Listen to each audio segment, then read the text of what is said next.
Hey everyone, this is Jennifer Beamer, owner-operator of ExpertlyDyed Art by Science, and this is the second video to go with the shawl tutorial for the Cora Shawl. In the first video, I talked about a couple things. First, we talked about the garter stitch border and how to maintain the tension there, how to do yarn overs, and how to knit and or purl them. On one side you will knit them, on the other side you will purl them. Alright, so this is video number 2, and what we're going to do, we've done our garter stitch rib band here at the bottom to give it a little bit of a stretchy finish that will also make sure that the stockinette fabric won't curl. You can kind of see it wanting to curl a little bit up here, but that's just the nature of this particular fabric. So what I'm going to do is show you how to do a knit two together yarn over, and I just want to make one last point actually before we move on.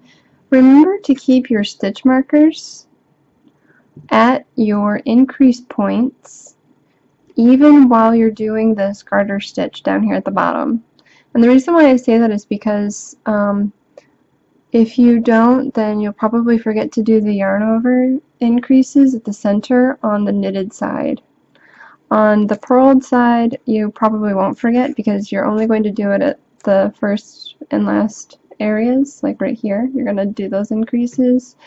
But on the knitted side, you're going to also do the increase down the center. So keep those in there until you start the knit two together yarn over.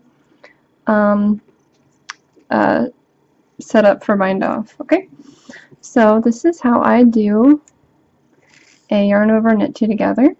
Okay, so what you'll do is you're going to take the yarn here, wrap it over, and then knit 2 stitches together as if they were one. Okay, so we have, see if I can separate it here. Okay, so we have 2 stitches here. See that? 1, 2. And my needle is going through both stitches, right? And then I'm going to just knit them together as if they were one stitch. Ta-da! Do it again. Bring the yarn over, just like we were doing a normal yarn over before. And then, oh, this is really difficult to do. Done this a billion times, of course, sitting comfortably, but not with the camera between my arms. It's like I'm giving you guys a big hug. Isn't that nice? Alright, yarn over, knit 2 together, knit 2 together. I'm sorry, that's probably really loud in your ear. Yarn over, knit 2 together. And then I will give you the choice. You can do a yarn over and then just plain knit. And the reason why you're going to end with a single stitch is because we casted on 7 stitches. And when we do our increases, we are always going to be increasing by an even number. So this is always going to be an odd number of stitches. Okay? So if you want to think about the center stitch is like the one little odd stitch, and then on either side of the center stitch, the number is even. So if you want to think about it like that, great. Anyway, so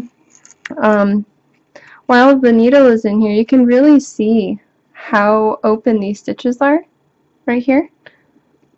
In the finished shawl, you won't see it once you're wearing it, but what it will do is this knit 2 together yarn over is going to give you a nice stretchy bind off that will kind of not curl, but sort of like flare out a little bit at the end. So instead of, here, maybe if I can show you here. So like this end, instead of it being straight like this end might come up just a little bit to give these yarn overs some space.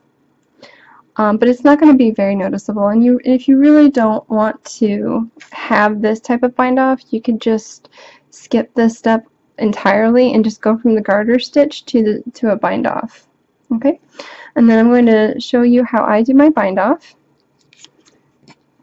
some more yarn here. Okay. So basically I just do a slip stitch over. So I'll knit the first stitch, knit the second stitch, and remember you want to do this nice and loose, and then I always hold the fabric with my right hand when I do this slip part, and that's just so that I don't pull the stitch too tight. So what I'm going to do is I'm going to take the first stitch that I knitted and I'm going to slip it off the end like that, and I'm going to just pull this ever so slightly to get it to go back down to the needle. So you don't want a huge loop, but you also don't want a tight loop here. Okay, so we're going to do it again. We're going to do a knit. Okay, and then we're going to slip the behind stitch over the in front stitch, and using your first finger like I am will really help keep that on the needle. Okay, remember how we learned how to do this little trick where we pull the yarn over to the front so we can knit it? Right? So you should always be maintaining 2 stitches. 1 or 2 stitches, I guess. You should never have more than 2 unless you're doing a different bind off. Okay? So these are our bound off stitches. And I like this sort of bind off because of the finish that you get. I just think it looks really nice and neat, but there are lots of other ways that you can do a bind off. You can go essentially hog wild with a bind off on this because it's such a basic shawl. You can add whatever changes that you want.